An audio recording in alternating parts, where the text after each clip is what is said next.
welcome Jack Ma. Thank you. Thank you. Thank We've all become very cognizant of Jack and his story. And when Alibaba went public with the largest IPO in history, we knew a lot more about him. So I want to talk about his personal story. I want to talk about how many times he tried and failed and what kept him going.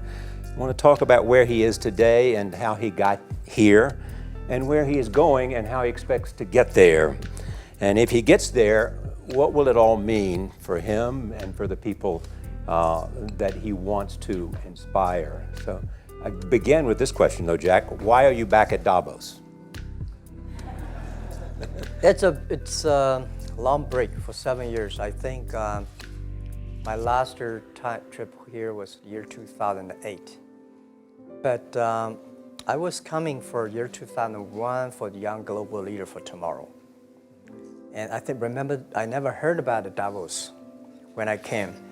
But when I came, in the Switzerland, so many young people demonstrate.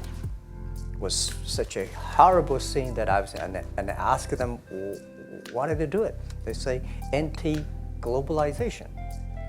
And I say, why? Globalization is a great thing. Why people don't like it?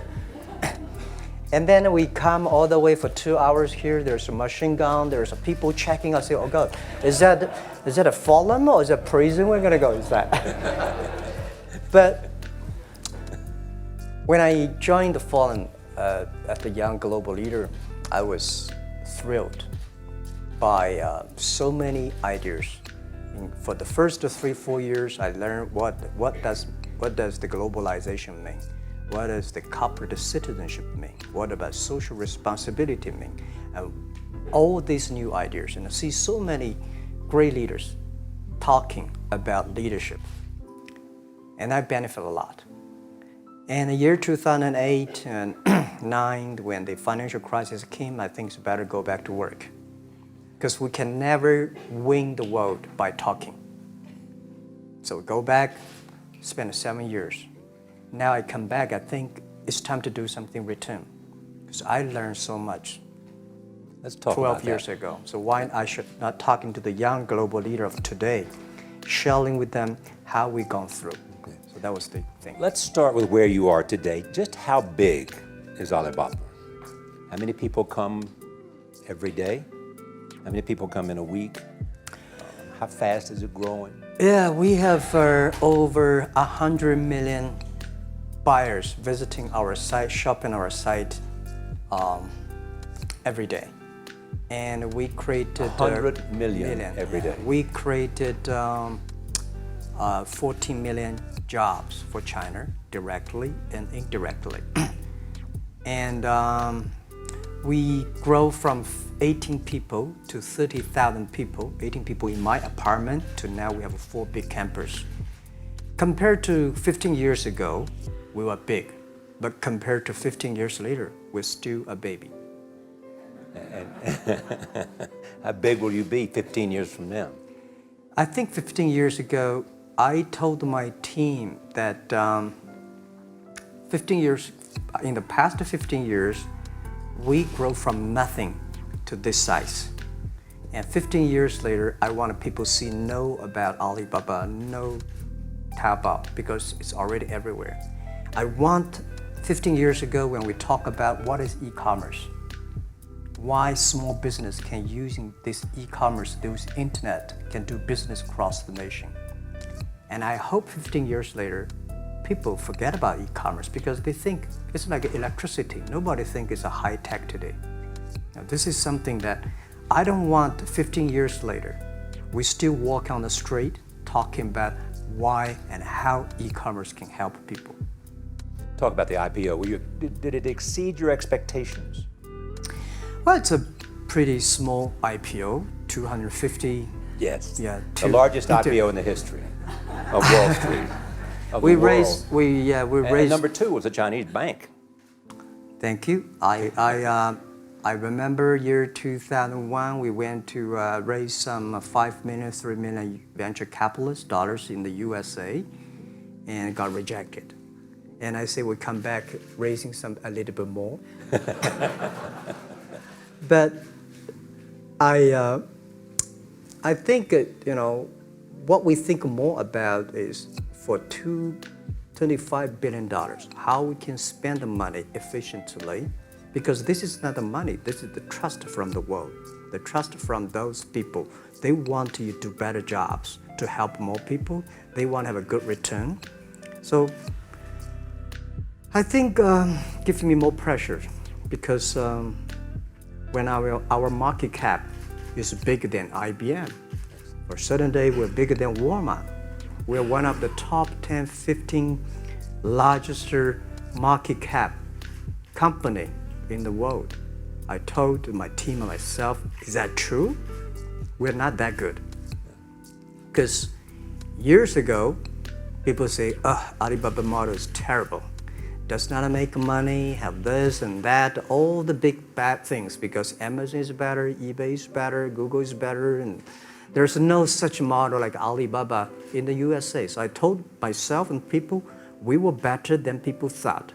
But today, when we are that big size, I said, no, we are not that good as people thought. We're just a company 15 years old.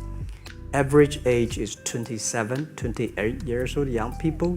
We're doing something that human beings have never tried. So I want to talk about the future. Let me take you back to when you were born in Hangzhou, where the headquarters still are. Yep. And your campus is there. You don't have a loot, don't move your loot. Your headquarters there. Yeah, you found it there, loot there. You grew up in the 60s. 64. Born in 64. That was the time of the Cultural Revolution. Yeah, it was the end of the Cultural Revolution. It was,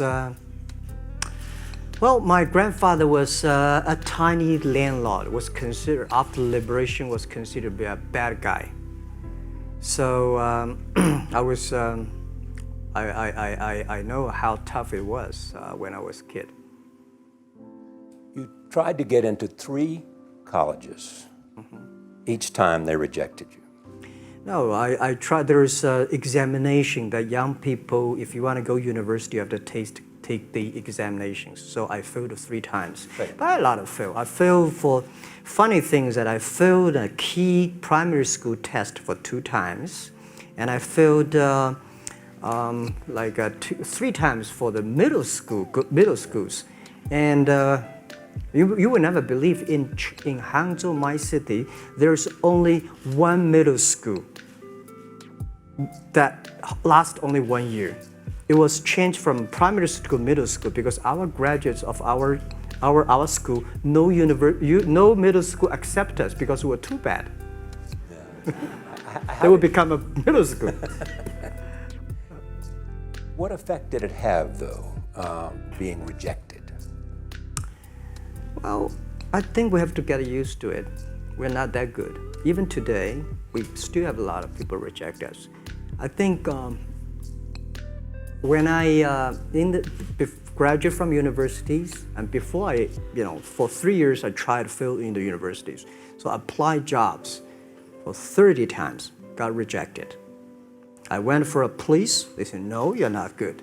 I went to even the KFC. When KFC came to China, come to my city,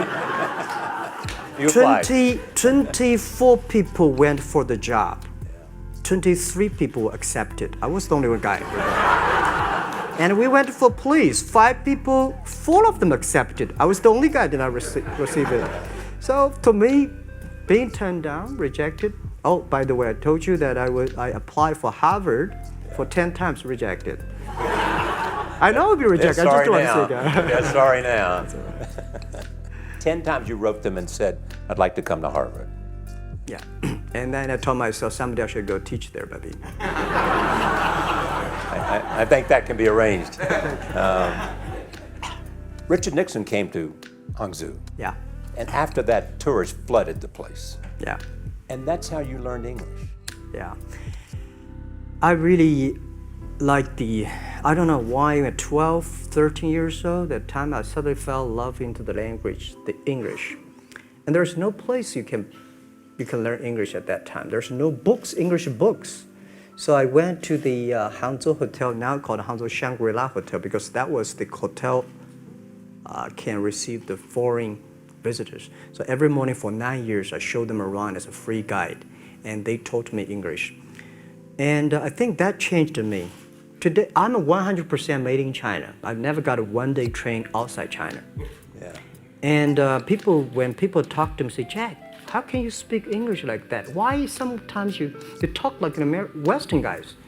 I think that was the 9 years. These Western tourists opened my mind because everything they told me are so different from the things I learned from the schools and from my parents.